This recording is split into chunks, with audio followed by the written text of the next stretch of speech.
Hi everyone, so today I'm going to provide you a video on the press up. So it's an exercise that you'll find is done commonly in bodyweight programs and a lot of classes. So what I want to try and do is make sure that you get better at press ups and hopefully improve your press ups by watching this video.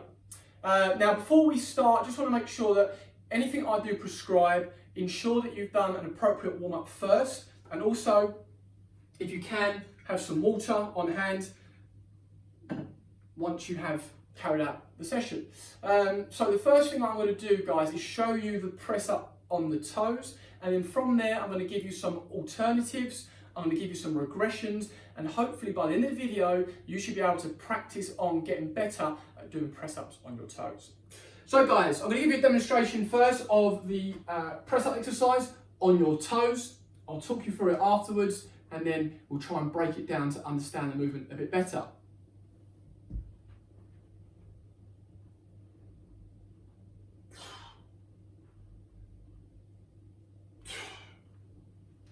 So guys, hopefully you saw a couple of little things that potentially that you may already do or that might look different to what you currently do with your press ups. So the first thing is, with a press up, you need to make sure the hands and the chest are in line when we come down. A lot of the time you see quite a lot of people doing press ups like this. Not only are you going to get a bit of ache in your neck, you're also going to potentially land on your head first before anywhere else if you fail the press up. So that's a position you don't want to be in.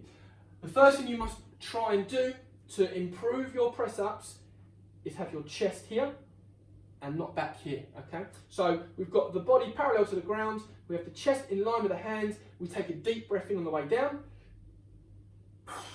and breathe out on the way up. Show you one more time. Again, that deep breath in, guys, it locks in your core, it prevents any kind of lower back sag, which puts pressure through your lower back. We don't want that. So we breathe in, we tighten up for our core. As we get to the bottom, we then breathe out on the way up. And again, we must make sure that we breathe out on the way up of an exercise to prevent any foul salvo maneuvers, creating any unwanted pressure. So if you find that press up too difficult to do, don't worry, there are regressions.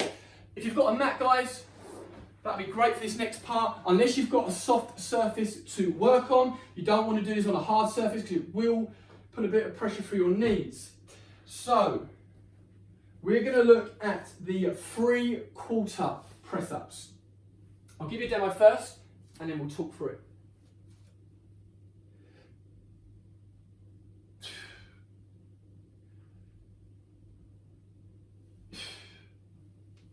So, same like the press ups, we make sure that the hands are in line with the chest to really engage the pectoralis major muscle, the chest muscle. You also notice that my head is slightly up. I'm not looking down too much. I'm not looking forward. I'm looking just very slightly up, just keeping my chin high again to engage the chest muscles more. And also, you'll notice that I do something a little bit different with my legs now. So they're not, my toes aren't taking all the pressure. It's now my knees. And once you go onto your knees, you're going to lift your feet up just to rock forward ever so slightly, okay? So this now creates the 3/4 press up. So I'll show you again, breathe in, head slightly up, chest in line with the hands, breathe out, one more time.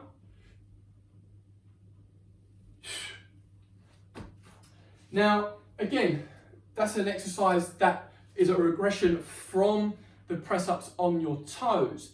However, if you still find them difficult, because 3/4 press ups can still be difficult, you can now go to box press ups. So I'm going to show you them first, and then I'm going to give you a bit of exercise prescription in terms of what you should do to practice those, okay? A box press up, you bring your knees closer to your hands. So where a 3/4 press up, the knees are further away. Now we're bringing them a little bit closer. Okay, so in this position here, you'll keep your feet grounded this time. They don't need to come up, but this, making sure that we keep our chest in line with the hands and our head up, same as before. So breathe in.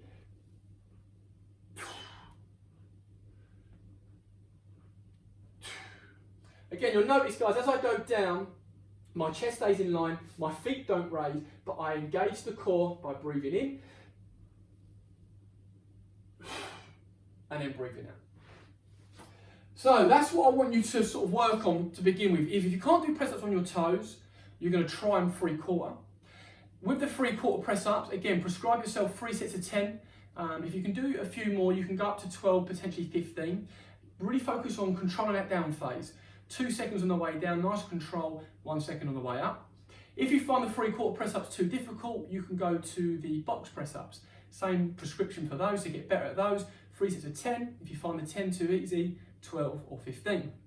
So, that's all well and good doing the regressions. A lot of people will start off from the box push-ups, go to the 3/4, and then move to the press-ups on the toes. You will find that the jump from the 3/4 to the press-ups on the toes is quite big, and a lot of people really struggle to make that transition. So what I'm going to do is I'm going to provide you a couple of alternatives that are on the toes that will help you get better at doing press-ups on your toes, full press-ups that is. We won't need a mat, so we move the mat out of the way. This next part is all done on your toes, like I've just stated.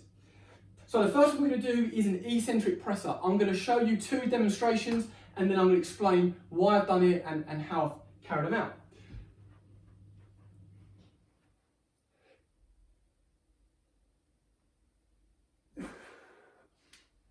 Have one more rep.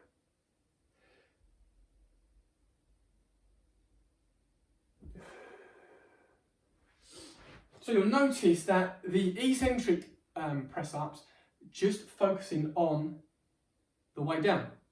And that's crucial because a lot of people tend to lose the press up on the way down. So what I'm teaching my body to do is deal with these forces, my triceps, my chest muscle, deal with these forces on the way down. But when I get to the bottom, I'm going to collapse it and then restart. Now for this, you're going to look around 3 to 4 seconds, potentially 5 seconds if you can. If you want, the slower you go, the more you're going to get better at this part of the press up. I won't prescribe 10 reps, I'd go for 6. So if you are going to practice this, it's going to be 3 sets of 6. Just notice how I collapse the press up though, and how I return. So I'll just show you one more time. I'll give you a bit of a running commentary as I do it. So breathe in here. Nice control, 4 to 5 seconds if you can. When you get to the bottom, breathe out, collapse it, onto your knees, reset. So you're not wasting any energy bringing yourself back up, it's just focusing on the way down.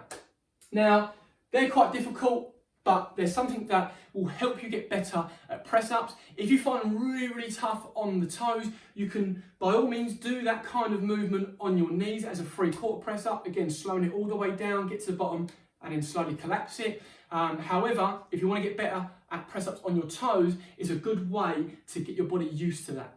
Now, if you can't do them, or you feel like you want another alternative because you might struggle potentially pressing on the way up, a good way to practice that is starting from the floor. So I'm going to show you 2 demonstrations again, then I'll explain why these are beneficial.